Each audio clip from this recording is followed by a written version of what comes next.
ವಿಧಾನಸಭೆಯ ಬಜೆಟ್ ಅಧಿವೇಶನ ಎರಡನೇ ದಿನಕ್ಕೆ ಕಾಲಿಟ್ಟಿದ್ದು ಇವತ್ತು ರಾಜ್ಯಪಾಲರ ಭಾಷಣದ ಮೇಲಿನ ಚರ್ಚೆ ನಡೆಯಿತು. ಸದನದಲ್ಲಿ ವಿಡಿಯೋ ಕವರೇಜ್, ಕೆಪಿಎಸ್ಸಿ ಪ್ರಶ್ನೆ ಪತ್ರಿಕೆ ಗೊಂದಲದ ವಿಚಾರಗಳು ಜಟಾಪಟಿಗೆ ಕಾರಣ ಆದವು. ಆಡಳಿತ ವಿಪಕ್ಷಗಳ ಜಟಾಪಟಿ ಮಧ್ಯೆ ಒಂದಿಷ್ಟು ಸ್ವಾರಸ್ಯಕರ ಚರ್ಚೆಗಳು ಕೂಡ ನಡೆದವು.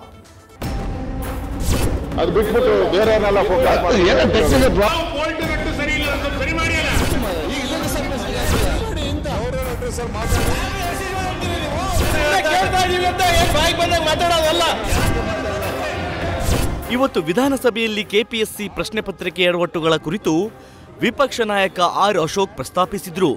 ಆರ್ ಅಶೋಕ್ ಮಾತಿಗೆ ಶಾಸಕ ಬಸವನಗೌಡ ಪಾಟೀಲ್ ಯತ್ನಾಳ್ ಕೂಡ ಧ್ವನಿಗೂಡಿಸಿದ್ರು. ಕನ್ನಡ ಮಾಧ್ಯಮದ ಅಭ್ಯರ್ಥಿಗಳಿಗೆ ಅನ್ಯಾಯವಾಗಿದೆ, ಪ್ರತಿದಿನ ಪ್ರತಿಭಟನೆಗಳು ನಡೀತಿವೆ, ಸರಿಪಡಿಸಬೇಕು ಅಂದ್ರು. ಸದನದೊಳಗಿನ ವಿಡಿಯೋ ಕವರೇಜ್ ಸರಿಯಾಗಿ ಆಗ್ತಿಲ್ಲ, ನಾವು ಮಾತನಾಡಿದ್ರೆ ಫೋಕಸ್ ಆಗೋದೇ ಇಲ್ಲ, ಪ್ರತಿಭಟನೆ ಮಾಡಿದ್ರೂ ನಮ್ಮ ದೃಶ್ಯ ಬರೋದಿಲ್ಲ, ಪ್ರತಿಪಕ್ಷಗಳ ಕಡೆಯೂ ತೋರಿಸಬೇಕಲ್ವಾ, ಯಾಕೆ ಹೀಗೆ ಅಂತ ಆರ್ ಅಶೋಕ್ ಕಾಲೆಳೆದ್ರು. ಇದಕ್ಕೆ ತಾಂತ್ರಿಕ ಸಮಸ್ಯೆ ಕಾರಣ ಇರಬಹುದು, ನೋಡೋಣ ಅಂತ ಸ್ಪೀಕರ್ ಯುಟಿ ಖಾದರ್ ಜಾರಿಕೊಂಡ್ರು. ಬಿಎಸ್ಸಿ ಪ್ರಸ್ತಾವ ಮಾಡಿದಿರಿ, ಇದ್ರ ಬಗ್ಗೆ ಹೇಳಿದಿರಿ, ನಮ್ದಲ್ಲ ಮಾಧ್ಯಮದವರು ಹೇಳ್ತಾ ಇದ್ದಾರೆ ಸರ್, ನಾವು ಇವ್ ಗಲಾಟೆ ಆದ್ರೆ ಧಿಕ್ಕಾರ ಕೂಗಿದ್ರೆ ಅದು ಬರೋದೇ ಇಲ್ಲ ಅಂತ ಹೇಳಿದ್ದಾರೆ. ಅವರನ್ನು ಹೇಳಿದ್ದಾರೆ, ನಾವು ಅದನ್ನ ನೋಡಿದಿರಿ, ನಾವು ಕಣ್ಣಾರ ನೋಡಿದಿರಿ. ಈಗ ಯಾರು ಮಾತಾಡ್ತಾ ಇದ್ದಾರೆ ಅವ್ರನ್ನ ಫೋಕಸ್ ಮಾಡ್ಬೇಕೇ ಹೊರತು ಅದು ಬಿಟ್ಬಿಟ್ಟು ಬೇರೆಯವ್ರನ್ನೆಲ್ಲ ಫೋಕಸ್ ಅಲ್ಟಿಮೇಟ್ ಆಗಿ ಜನಕ್ಕೆ ತಾನೇ ಮೆಸೇಜ್ ಹೋಗ್ಬೇಕು. ಸರ್ಕಾರದ ಖಜಾನೆ. ಕಲಾಪದಲ್ಲಿ ಆಡಳಿತ ವಿಪಕ್ಷಗಳ ನಟ್ಟು ಬೋಲ್ಟು ಕಲಹ. 30 ಕೋಟಿ ಸದನದಲ್ಲಿ ಬಿಜೆಪಿ ಸದಸ್ಯರು ನಟ್ಟು ಬೋಲ್ಟ್ ವಿಷಯ ಪ್ರಸ್ತಾಪಿಸಿದ್ರು. ಯಾವ ನಟ್ಟು ಬೋಲ್ಟ್ ಸರಿಯಾಗಿಲ್ಲ ನೋಡಿ ಅದನ್ನ ಸರಿಪಡಿಸಿ ಎಂದು ಸುನಿಲ್ ಕುಮಾರ್ ಲೇವಡಿ ಮಾಡಿದ್ರು. ವಿಡಿಯೋ ಕವರೇಜ್ನಲ್ಲಿ ಪ್ರತಿಪಕ್ಷಗಳ ಸದಸ್ಯರನ್ನು ಸರಿಯಾಗಿ ತೋರಿಸ್ತಿಲ್ಲ, ಎಲ್ಲರನ್ನು ತೋರಿಸುವ ಕೆಲಸ ಆಗಬೇಕು, ಇದರಲ್ಲಿ ನಿಮ್ಮದೇ ಸಮಸ್ಯೆ ಇದ್ದಂತಿದೆ ಅಂತ ಸ್ಪೀಕರ್ ಕಡೆ ಮಾತಿನ ಚಾಟಿ ಬೀಸಿದ್ರು.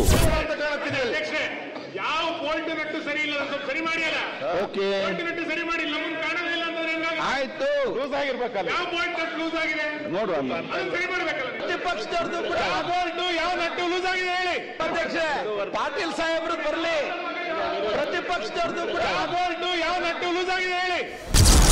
ಕ್ಯಾಮರಾ ಫೋಕಸ್ ಬಗ್ಗೆ ಸದ್ದುಗದ್ದಲ, ಪ್ರಿಯಾಂಕ ಖರ್ಗೆ ತಿರುಗೇಟು. ಇವೆಲ್ಲ ಕಾಗೇರಿ ಸಾಹೇಬ್ ಇದ್ದಾಗ ಜವಾಬ್ದಾರಿಯಿಂದ ಮಾತಾಡಿ, ಕೇಳ್ತಾ ಇದೀವಿ ಅಂತ ಏನ್ ಬಾಯಿಗೆ ಬಂದಾಗ ಮಾತಾಡೋದಲ್ಲ.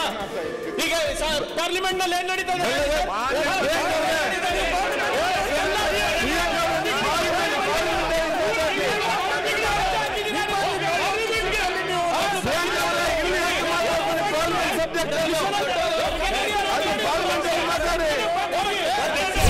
ಆಡಳಿತ ವಿಪಕ್ಷಗಳ ನಡುವೆ ಸದ್ದುಗದ್ದಲ ಭಾರೀ ಫೋಕಸ್ ಆಯಿತು.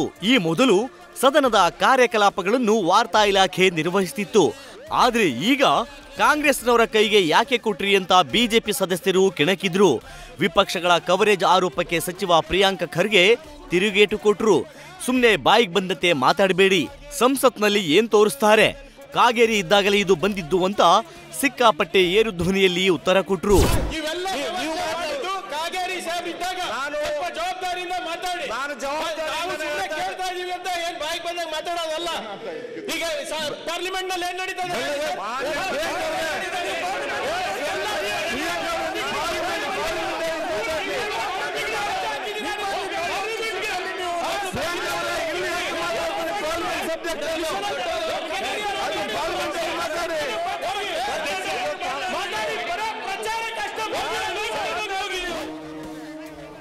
ವಿಧಾನಸೌಧದಲ್ಲಿ ರಿಕ್ಲನೇರ್ ಚೇರ್ಗಳ ಅಳವಡಿಕೆಗೆ ಜೆಡಿಎಸ್ ಶಾಸಕ ಎ ಮಂಜು ವಿರೋಧ ವ್ಯಕ್ತಪಡಿಸಿದ್ರು. ನಾವಿಲ್ಲಿಗೆ ರೆಸ್ಟ್ ಮಾಡೋಕ್ ಬಂದಿಲ್ಲ, ಜನರ ಸಮಸ್ಯೆ ಬಗ್ಗೆ ಚರ್ಚೆ ಮಾಡಲು ಬಂದಿದ್ದೀವಿ. ಸ್ಪೀಕರ್ ಕೂಡಲೇ ಚೇರ್ಗಳನ್ನ ವಾಪಸ್ ಪಡೆಯಬೇಕು ಅಂತ ಆಗ್ರಹಿಸಿದ್ದಾರೆ. ನಾವಿಲ್ಲೇ ರಿಲ್ಯಾಕ್ಸೇಷನ್ ಮಾಡೋದಾದ್ರೆ, ಊಟದ ಬಿಟ್ಟಾಗ ಬಂದಿದ್ರೆ ರಿಲ್ಯಾಕ್ಸೇಷನ್ ಮಾಡೋದಾದ್ರೆ, ನಮ್ಮನ್ನು ನೋಡಕ್ ಬಂದಿರ್ತಾರಲ್ಲ ಜನ, ಅವ್ರನ್ನ ಅಟೆಂಡ್ ಮಾಡ್ಬೇಕಲ್ಲ.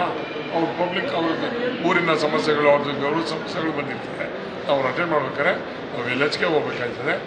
ನಾನು ಸ್ಪೀಕರ್ ಅವ್ರಿಗೆ ಮನವಿ ಮಾಡೋದಿಷ್ಟೇ, ದಯವಿಟ್ಟು ರಿಕ್ಲೈನರ್ ಸೀಟನ್ನು ಇಂಥ ಸಂದರ್ಭದಲ್ಲಿ ಸ್ಪೀಕರ್ ಅವರು ಅದನ್ನು ಚೇಂಜ್ ಮಾಡ್ಕೊಳ್ಳೋದು ಒಳ್ಳೆಯದು ಅಂತಕ್ಕಂಥ ನಮಗೆ. ಭೋಜನ ವಿರಾಮದ ಸಮಯ ಬಂದರೂ ವಿಡಿಯೋ ಫೋಕಸ್ ವಿಚಾರಕ್ಕೆ ಗಲಾಟೆ ಗದ್ದಲ ಜೋರಾಗಿತ್ತು. ಅದ್ಯಾವ ದೊಡ್ಡ ವಿಚಾರ ಅಂತ ಗದ್ದಲ ಮಾಡ್ತಿದ್ದೀರಿ ಅಂತ ವಿಪಕ್ಷಗಳ ಸದಸ್ಯರಿಗೆ ಕಾಂಗ್ರೆಸ್ ಶಾಸಕ ಕೆಎಂ ಶಿವಲಿಂಗೇಗೌಡ ಕಿಚಾಯಿಸಿದ್ರು. ಈ ವೇಳೆ ಗದ್ದಲ ಮತ್ತಷ್ಟು ಜೋರಾಯಿತು. ಬಳಿಕ ತಾಂತ್ರಿಕ ಸಮಸ್ಯೆ ಸರಿಪಡಿಸುವಂತೆ ಹೇಳಿ 10 ನಿಮಿಷ ಆಯಿತು. ಆದರೂ ಸರಿಯಾಗಿಲ್ಲ. ಯಾಕೆ ಆಗಿಲ್ಲ ಅಂತ ಟೆಕ್ನಿಷಿಯನ್ ಕರೀತೀನಿ, ನೀವು ಬನ್ನಿ ಅಂತ ಸ್ಪೀಕರ್ ಖಾದರ್ ಸದನ 10 ನಿಮಿಷ ಮುಂದೂಡಿದ್ರು. ಬಳಿಕ ಟೆಕ್ನಿಕಲ್ ಅಧಿಕಾರಿಯನ್ನ ಸ್ಪೀಕರ್ ಸಸ್ಪೆಂಡ್ ಮಾಡಿದ್ದಾರೆ ಎನ್ನಲಾಗಿದೆ. 10 ನಿಮಿಷ ಆಯಿತು, ಆಗ ಅದನ್ನು ಸರಿ ಆಗಲಿಲ್ಲ.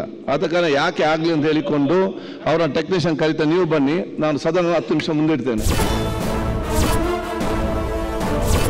ಭೋಜನ ವಿರಾಮದ ಬಳಿಕ ಕಲಾಪ ಪುನರಾರಂಭವಾಗುತ್ತಿದ್ದಂತೆ ಸದನಕ್ಕೆ ಮರಳಿದ ಸದಸ್ಯರು ವಿಶ್ರಾಂತಿ ತೆಗೆದುಕೊಳ್ಳಲು 10 ನಿಮಿಷ ಪಡೆಯುವ ಅವಕಾಶ ಕೊಟ್ಟರು.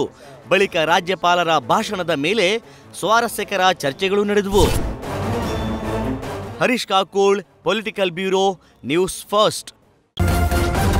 ನ್ಯೂಸ್ ಫಸ್ಟ್ ನಿರ್ಭೀತಿಯಿಂದ ನಿಮ್ಮ ಪರವಾಗಿ.